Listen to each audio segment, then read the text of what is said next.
ধন্যবাদ মাননীয় স্পিকার। এই সংসদ দেশের সর্বোচ্চ সম্মানের জায়গা।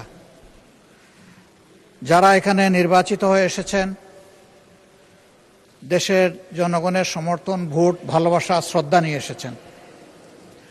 আমরা সকল সদস্যের প্রতি শ্রদ্ধা জানিয়ে বলবো, কোনো সংসদ সদস্য যখন দাঁড়িয়ে কোনো কথা বলবেন, তা নিয়ন্ত্রণ অথবা তাকে এলাও করার একক এখতিয়ার হচ্ছে মাননীয় স্পিকারের।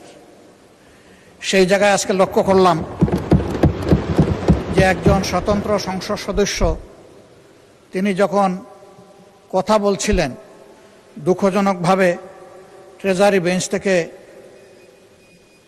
সম্মানিত কিছু সদস্য এমন কিছু অঙ্গভঙ্গি করেছেন যেটা আমার বিবেকে আঘাত লেগেছে।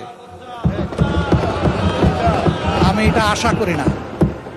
এমনকি আমি এও লক্ষ্য করলাম, একবার দুইবার নয়, 4 বার 5 বার নির্বাচিত হয়ে এই সংসদে যারা এসেছেন তাদের কেউ কেউ এই কাজটা করেছেন। আমি এখানে তাদের নাম বলে আমি নিজে লজ্জা পেতে চাই না।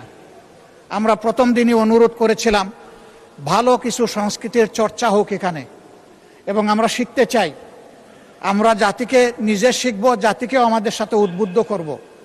মাননীয় স্পিকার, আজকে 2 বারই লক্ষ্য করলাম যে ট্রেজারি বেঞ্চ যেখানে আপনাকে সবচেয়ে বেশি সহযোগিতা করার কথা, সেখানে আপনি বারবার অনুরোধ করা পক্ষেও তিনারা চালিয়েই যাচ্ছেন। আপনি মাইক দেন নাই, তারপরেও সংসদে কি হচ্ছে আমরা কিছুই বুঝতে পারছি না। আর শেষমেশ যখন মাননীয় সংসদ সদস্য রুমিন ফারহানার বক্তব্য চলছিল, বিষয়টা একেবারেই অগ্রহণযোগ্য যা করা হয়েছে। আমি এটার জন্য দুঃখ প্রকাশ করছি এবং আমি এটার নিন্দা জানাতেও বাধ্য হলাম।